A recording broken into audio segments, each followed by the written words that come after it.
Tuning in for this little bit of tidbit, baby, because this is the juicy. Y'all hear that? Change, listen, rock the boat. We're talking about Aaliyah and all the scandals of R. Kelly. Here we go. I should put on my shades for this. Look. Well. Ready? Here we go. This is going to be some good. Let me know when to go on. Okay. Play the clip first and then... Hey, Captain Kelly. Watch this. I'm going to bring you in. Let me go ahead. Let me start this. Introduce myself. My name is O-H to the O-B. I used to move snowflakes, Father. Are we on now? Are we ready? Is it time? Is it time? Are we back? Ladies and gentlemen, you three out there, all of you women out there listening to this, listen to this. I had to put on my sunglasses right now because I'm about to throw a whole lot of shade on this entire R. Kelly saga. Robert Kelly, the pedophile, the alleged sexual assaulter, the alleged rapist of minors. I'm calling him who he is, what he is. You know, the peer in chief, the one who likes to do lewd acts on children. So... today in our Whack R. Kelly, Robert Kelly update, I'm going to go ahead and keep my shades on during this segment so that you all can see. Yes, and these are my favorite. I'm going to go ahead and plug Fendi right now. Because these F's right here stand for foolishness in the R. Kelly saga. Ladies and gentlemen, this is what I've been waiting to tell you from the top of the hour that I couldn't just wait on. I've been following what's been going on in this trial against Mr. Kelly, and it harkened back to how this all began. Aaliyah, at the time when they met, like I said, was 12 years old. She gets allegedly pregnant by R. Kelly at 15. They get somebody to give her fake ID, give her everything they need to get a marriage license. They get married. They lie like she was 18 years old, but she wasn't 18 years old. But during the time prior to that, you have to wonder, where were Aaliyah's mama and daddy? Well, baby, guess what? We need to figure out and find a picture of what the mother was looking at way back then in 1995, because back then she must have been a hottie, because she sure did think that Robert Kelly was a hottie, because guess what, ladies and gentlemen? Yes, you heard it. Listen to this. R. Kelly was apparently sleeping with Aaliyah's mama at the same time he was sleeping with Aaliyah. Yes. Oh, and guess what? I found the photograph, ladies and gentlemen. She wasn't looking bad. As a matter of fact, she just looks like a chubby Aaliyah, but maybe like 20 years older. Looks like mother and daughter had the same type of taste. Well, I want you to hear it exactly from the person who dropped the story. Lisa Van Allen is one of the women featured on the Surviving R. Kelly documentary. Lisa Van Allen at the time was the woman who was very heavily involved. I guess she was caught up in the mind trap of R. Kelly buffoonery, but she was the one who was involved in a threesome with the minor girl who was a minor at the time. And that threesome was the precursor to the video footage of R. Kelly urinating on the 15-year-old girl in the video. Apparently, Lisa Van Allen discovered the video once she went back to Robert Kelly's place and looked at the video because she was aware that a video was being made. But when she watched the video, she noticed that the video was actually not of their threesome. It was actually of him doing that lewd act on the minor. And here's what happened with that. I guess the girl was like, oh, it must not have bothered her, because her only response was, well, he said he's going to buy me a car now when I turn 16. So Lisa Van Allen was mortified, thinking, you're not even 16, you're 15 years old. So she's basically saying, oh my goodness, I just had a threesome with a minor, because Lisa Van Allen, even though she was acting like I thought back then, she was, she could have been accused of the same thing. But she did not know the age of the girl. But apparently Robert Kelly did. Anyway, Robert Kelly, this same woman is the same person who was so loyal to Robert Kelly that he would use her in a lot of his overly sexual craziness that he was doing. So much so that I guess they had more of like a closer dating relationship, I think, because she was older than the other little girls that he was sleeping around with and making do dumb stuff. And so Lisa Van Allen came out and had an interview on Vlad TV and told the story that Robert Kelly stayed at Aaliyah's mom and dad's house in Detroit and was staying over there while he was working with Aaliyah. And you know what? Don't let me tell you. Let me let you hear it from Lisa Van Allen. because we have the audio for that. Cheryl, do we have the audio? So Lisa Van Allen was asked point blank about, I guess, like about all the sexual stuff. And, you know, I'm so happy for her to be feeling so empowered. But, girl, I mean, geez, you've been through a lot. It seems like, shouldn't you have some type of civil lawsuit against Robert Kelly? I don't know. I mean, where are we missing something? Should we believe everything that she has to say? Is this the reason why we've never really heard anything from Aaliyah's mom and dad about what happened when everything was going down? All we heard was that they got an annulment of the marriage, and maybe that annulment happened so quickly and they didn't automatically want to put Robert Kelly in prison because mom was like, but I like him too, boo. And daddy didn't even know. Daddy, where were you, daddy? So now we're going to go ahead and let you listen to the exact words from Lisa Van Allen when she was discussing how Aaliyah's mom was also sexually attracted to and sleeping with R. Kelly as well. Do you have it? Here we go. His mother actually was sexually attracted to him as well, and he said when Aaliyah would go to sleep that he would, this is what he said. He said that he would go in the living room and him and her would do sexual acts on the couch while Aaliyah was sleeping in the bedroom. R. Kelly was having sex with Aaliyah and her mother at the same time? That's not at the exact same time, but that's the what he same said. time frame? That's what he says, yeah. Oh. Oh, so maybe this is why Aaliyah's parents have never spoken out themselves. Makes sense to me. Okay. Wow, this is something I've never heard before. Right. Came from his mouth.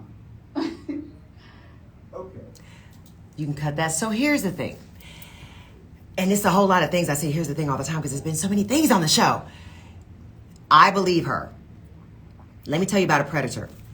From all the documentaries that I've seen, the grooming process doesn't only take place with the child that the villain is assaulting. It takes place with grooming the entire family. And so I'm sure Robert Kelly probably saw the stars in Aaliyah's mama's eyes when she's like, oh my God, R. Kelly is going to make my daughter into a superstar. Oh my goodness, my daughter's touring with R. Kelly and he's got so much swag. And guess what? I like the swag over there. Because apparently, I guess they were kind of close in age. You know, I guess R. Kelly was the same age range as Aaliyah's mama was at the time. And so maybe that's why she was like, baby, I want R. Kelly. And so R. Kelly knew that if the mama was attracted to him and if his mama was, I guess, whipped behind him and he got the daughter to fall in love with him, then he basically got both women out of that family, and the poor daddy and the brother, they didn't know what was going on. That's called a real predator. So he groomed the whole family, gets the mama to go do some dumb stuff, sleeping with the daughter, and then wants to come out and say, oh, you know, nothing ever happened. We never did anything. But you're bribing government officials who are taking the money. Let's talk about the bribery.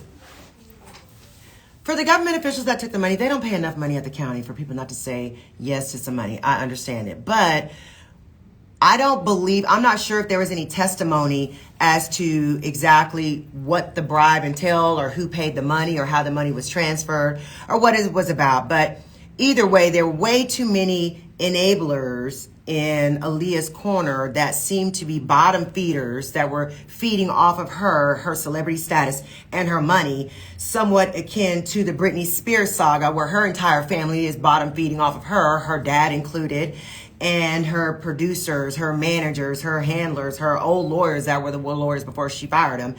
You know, when there's a celebrity child in the family, it seems like everybody seems to go a little bit bat crap crazy. And Aaliyah's mama basically just said, well, she's just going to go ahead and make sure she's a star too. Did she have a singing potential? I don't know. But at the end of the day, that's some good juicy tea that I think that you all need to ponder on while you're thinking about if you want your child to be a celebrity, at what cost. You know, we think about what was the cost to the Kardashians for them becoming billionairesses with their, you know, their social media empire. I don't really think it cost them anything because they're not true. They're entertaining, but they don't have a specific talent that we can look at to identify them as some goat, the greatest of all time at anything. They're the greatest of all time of taking selfies. They're the selfie goats. So if we have a selfie of goats, a goat selfie family, well, that's them. But that's not talent. So I don't feel like doing a sex tape was bad for the Kardashians, but I do feel like doing sex tapes for other people, it doesn't really always work out that well because you have to be really, really good at your situation before we want to watch you, and you have to be able to sell it online. Anyway. About the 7-year-old and the airplane conspiracy? Okay. Well, let's talk about what happened with Aaliyah's other conspiracy. So we all know about the plane crash that occurred in 2002 on August the 25th that killed 22-year-old Aaliyah and everybody on the plane. Allegedly, the pilot was drunk. He had alcohol and maybe some drugs in his system as well. But there was a 7-year-old that was riding in the taxi or car service that was taking Aaliyah to the airport on that ill-fated flight that day. And he was the son of the taxi driver. So his mom was driving the taxi. And the son just came out about a week ago saying that watching the R. Kelly trial and everything about the anniversary of her death and that ill-fated crash coming up, he felt compelled to finally speak out after 20 years of silence about the real story about Aaliyah's plane crash, because the spin was out there for the last 20 years that Aaliyah was the reason why they got on the airplane. Aaliyah was allegedly, the spin said that it was all her fault. She was in a rush because at the time she was dating Damon Dash. Damon Dash was her boyfriend, and they just finished shooting the music video for Rock the Boat, the song that we just led in with, for those of you who hadn't heard it. And that she wanted to hurry up after the video shoot and get back to Damon Dash so she could hang out with him. The problem with that theory is we finally have somebody who was an eyewitness in the taxi cab driving Aaliyah to the airport, as well as who witnessed the actual plane coming down out of the air, crashing, and who was on the ground when everybody went to rescue. So the eyewitness account of a 7-year-old who is now, 32 years old now, telling his story to 27 years old. Yeah, maybe. He said, Kingsley Russell from Jamaica said in his statement that he's now going to speak, and he's speaking freely because he's an adult and he wants to put Aaliyah's name back right on the record and get rid of all the lying. The lie was that Aaliyah rushed everybody and that she's responsible for everybody dying, when it actually wasn't her fault, according to this gentleman. What's his name again? Kingsley Russell. Kingsley. So just think about the king. So he's telling the story that on the way to the airport, Aaliyah did not want to get on the flight. She did not want to go to that airport. Apparently that may have been the same one that they flew into, and she wasn't feeling very comfortable. She was definitely afraid of flying. She did not want to get on the airplane. Her handlers, her manager, her bodyguard, all of them pressured her, gave her different pills and sedatives to knock her out. On the travel from where she was being picked up on the video shoot with all the luggage and going to the tarmac, the baby tarmac is really a dirt road, to go into the dirt road, unfortunately, Aaliyah passed out from all the sedatives and fell asleep, and she was so out of it that the bodyguard had to basically pick her up and carry her and put her on the plane and seatbelt her in. Well, the little boy was so upset when he was happy when he saw the plane going up. He saw that they put Aaliyah on the plane when she was asleep. She didn't want to be on there. She told everybody she didn't want to get on that plane. Just imagine being Aaliyah, being on the airplane, waking up to a decrease in cabin pressure and looking over at everybody on that little small Cessna in terror, like the plane is going down, and looking at them like, you all have killed us. And allegedly, one of the paramedics on the ground at the time was able to see the last living person who died later, but I believe it was the bodyguard that was the one that carried Aaliyah onto the plane. And when the person was trying to give him resuscitation, he used his last breath to say, Aaliyah, Aaliyah, like, is Aaliyah okay? In that type of tone and look on his face. And then the man said he shook his head and said like this, no. And then the gentleman was like, oh no, and cried out Aaliyah's name and then died. Now, listening to the story of the now Mr. Kingsley, who is an adult telling the story about what happened, my theory is this. In the law, they have, when you have a deathbed confession, people don't usually like to take a liar or some burden on their heart to the grave like that. So there's a hearsay exception that if someone is dying or on life support and you want to get their last statement, even though they're not in court to testify as to the truth of the statement that they made or that it was accurate at the time they made the statement, because they are now deceased, the courts automatically take a presumption that that last true statement off the now deceased person's lips was a true statement. So my theory is this: when the gentleman asked with his facial features and his eyes about Aaliyah, about what's the status of Aaliyah, since he could tell that he was obviously going to be dead soon, His facial reaction and his cry out of her name being his last words in life let us know that he felt shame and sorry. That's what I took from him. I took from him that he felt bad, that he basically had a hand in his own death and Aaliyah's death, and they should have listened to Aaliyah. So that was the first spin that came after her death. The second spin was when her and R. Kelly showed up at 106 and Park wearing their matching denim outfits. And everybody's like, oh my gosh, y'all are dressed just alike. Y'all look like a couple. Are y'all a couple?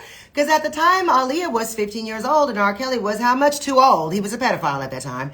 And they looked like a couple that was actually sexually active, and all their body language said the same. Well, I'm sure that Aaliyah's mom probably saw that on 106 and Park and was probably thinking, that's my man, and was wondering, why is my man dressing like my daughter? But you know what? I'm sure that mama had some way to know, because guess what? When your daughter is probably a 12-year-old virgin, not to say that I knew if Aaliyah was a virgin at the time she met R. Kelly, but I'm assuming that she was, because he de-virginized a lot of little girls after those concerts and doing all that pedophilia stuff that he was doing with his sexual assault and behind, Mr. Rapist. So since he was into taking virginity whenever he wanted to, I'm led to assume that since nobody else has stepped up and ever said that they were Aaliyah's boyfriend before she met Robert Kelly, that more than likely he took little Aaliyah's virginity and then was like, hey mama, I made your little girl into my new wife, and now y'all are going to get that marriage annulled, and now I'm not going to get to go to the funeral. But here's the thing. Aaliyah's mama, I need you to come out with a more accurate statement as to why, if your daughter actually did have an illegitimate wedding with R. Kelly, why then did you not sue him and have your husband go over there and try to figure out a way to beat him up? Because when we all watched Surviving R. Kelly, there were some parents out there outside of the hotel room. Yes, they were, or whatever apartment they were staying in. But that mom was yelling at the top of her lungs, baby, it's your mama. Come down, come down, come down. Please open the door. Let me in. Baby, I'm here to take you home. Don't worry about it. Mom and daddy aren't mad. We just want to take care of you. Do you know she did not go to the window? She was mad at her mom and daddy for trying to rescue her from the pedophile. No, she did not want to be saved. She was brainwashed. So what I'm led to believe is maybe some of that brainwashing took place over Aaliyah's mom. What's Aaliyah's mom's first name? I can't figure it out. Diana. So Diana probably was brainwashed by R. Kelly. And when somebody said, you need to get your daughter away from R. Kelly, because think about it, that's 3 years. 12 years old to 15 years old is 3 years of rape by R. Kelly of Aaliyah. A minor cannot consent to having sex with an adult. I repeat, you cannot have a man as your boyfriend when you're 12. When you're 12, 13, 14, 15, 16, you cannot have a grown man who can drink and smoke and curse and fly on a plane and get a passport and go to war without needing consent. You cannot consider him your boyfriend. So since you cannot have a boyfriend at 12 who's grown, she was basically getting raped every time that she was with R. Kelly in the back of that tour bus. And she was impregnated by her rapist. And then I guess maybe there was a schmortion or there was a miscarriage. I don't know what the story was with that. There's a rumor there was an abortion. There was a rumored controversial abortion, but I'm not sure. I guess if you're a married woman, Aaliyah, and you have a fake 18-year-old's ID, maybe you can go get an abortion from somewhere where the people think that you're an adult. And that would help R. Kelly be able to bypass Aaliyah needing to get her parents' consent to have a termination. At that time, I do not believe that with an abortion, you had to have parental consent. But I know in Texas and a lot of other states with the changing from Planned Parenthood, you have to have consent. But if you're a married woman, you didn't have to have consent to have an abortion. But I guess R. Kelly was like, baby, you're going to terminate that. Anyway, let's talk about the one. Okay, we have a little bit more R. Kelly. So let's talk about the woman who decided, the lady who basically had her niece. She was dating R. Kelly. She introduced her niece to R. Kelly. Her niece starts having a sexual relationship with R. Kelly. Then the auntie is like, oh my gosh, I got to put a stop to this. The auntie tells the niece's mama, which I'm assuming is either her sister or her sister-in-law, says, look, your daughter, my niece, is having a sexual relationship with R. Kelly. I think he's trying to be a rapist and a pedophile on her. So I'm going to go ahead and let everybody know. And I'm going to tell the people on R. Kelly. Do you know that whack mama got mad at her sister / auntie of the girl, and then the mama and the daddy got pissed at auntie for trying to step in and be a good auntie, and then blacklisted her, shut her off, and guess what? So did that thoughtin' little girl. the thought daughter, niece, who wanted to be Mr. Rapist's paramour, decided that she was mad at her auntie. The auntie was fired from working for R. Kelly for telling on the devil. Fired from working for R. Kelly. What happened? The niece kept on being a thought for R. Kelly, and the mom and daddy signed on to be thought parents too, baby, because they're all still friends and kicking it.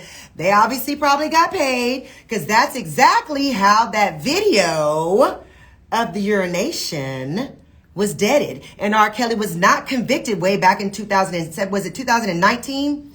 He was able to avoid conviction in court because the witness who was in the room said it was that 15-year-old that got peed on by R. Kelly. Well, the other people that played basketball with the girl at her high school said, oh yeah, I know that girl. That's her. That's her in that R. Kelly video. So when the feds and the DAs came in and said, we need to have this interview of this witness, this minor child who was urinated on, because the person who was involved in the threesome, Lisa Van something, she's the one who said, I can identify her, because clearly she saw her naked, because they were probably doing some things before the P video. 2005. In 2005 video, which means the girl was a minor at the time. So what that means is R. Kelly, Mr. Moneybags, was able to pay the parents of the teen girl who got the golden shower in the video. Y'all know what that means, golden shower. It's gold and warm and showered on your neck. That's what happened in the video. So the parents of the golden shower girl, they denied that it was their daughter, and they took the check. And mysteriously, during the trial, when it was time for her to testify, the daughter was nowhere to be found. No, she wasn't. Somebody said that she was over there in Europe and that R. Kelly paid her family and basically gave them a few $1 million to go ahead and get her out of Dodge. Because you know, if the DA doesn't have a witness to testify against you, people used to say, no body, no case. Honey, it's no witness, no case. So that don't mean take out the witnesses. If you're R. Kelly, that means just pay him off. Take him to France. Let him go shopping for 6 months and live off your checks. So in the R. Kelly saga, we're faced with those same parents of the golden shower girl. The golden shower girl is apparently still enamored with R. Kelly. The auntie is still being blacklisted by the family. The entire family, the auntie who saved Golden Shower Girl, is now blackballed by her entire whack family. Girl, you don't need those whack people in your family. You need to come over here with my family. We have morals, okay? If you want to do some telling, honey, we will figure out a way to get somebody out of R. Kelly's control. Because apparently, I guess money makes the world go mad. I have a little bit more R. Kelly tea. I'm going to give it to you later on, but not on this segment. I got to say some more because I've been watching the trial. And I want to talk about another federal trial that doesn't have anything to do with, killing it in the game, but actually killing it in real life. Robert Durst is back in his trial. If you do not remember, Robert Durst is the sole heir of... Well, yeah, that's in my Here Come... do we need a break right now? Yes. Let me go to Here Come the Feds and save that little bit of information on Robert Durst, Dylan Roof, and some more R. Kelly Fed case challenges from the litigation perspective. I'll be right back after this segment. I hope you enjoyed this. Be on It's Debatable with attorney Nianza Elmore, your Fly Esquire on 953 Jams. One song only. Y'all like that? Can y'all believe Aaliyah's mama is a thought? Yes, she is. Can you imagine? I mean, Aaliyah. I believe it 100 million %. Because guess what? The girl that's telling the story on R. Kelly, surviving R. Kelly, believe you me, Aaliyah's mama has tried to sue to stop the documentary from coming out. She tried to sue from having it alleged that Leah ever married R. Kelly because they got an annulment. She tried to stop and sue for them to have a gag order that it would never come out that Aaliyah was having sex with him as a 12-year-old or that she got pregnant. But let me tell you something about the truth. The truth always has a way of just finding its way to the surface. You know what? And guess what? It all needed to come out. All these people that are testifying against Robert Kelly now realize that he is not the new Teflon Don that he used to think he was. When he got away from the golden shower claim, kind of like when Michael Jackson beat all those charges against him and was able to win with everything, we always have to say, well, maybe he didn't do it. Well, or Bill Cosby, how he was able to beat his charges. We said, well, maybe he didn't do it. But guess what? Bill actually did it. See, that's why you have to make sure that if you have a criminal charge against you and you have a civil case that's also against you, don't say anything in your civil deposition that's going to come back and haunt you in the criminal trial. That's exactly what happened to Bill. They used his own words against him. The criminal court did, and they were able to get the conviction. And unfortunately, because he did all this stuff when he was young, and those women were old as dirt now, they threw out the case. But Bill just had better lawyers than the state. I'm sorry, they just did. And we're going to talk more about that, but let me break for the second so we can do round two. God, the show is going by too fast today. I have too much tea to get into. Oh, man. Anyway, bye, y'all. We'll come back at the next clip. Here, do this and do this one. I'll let you click that one off.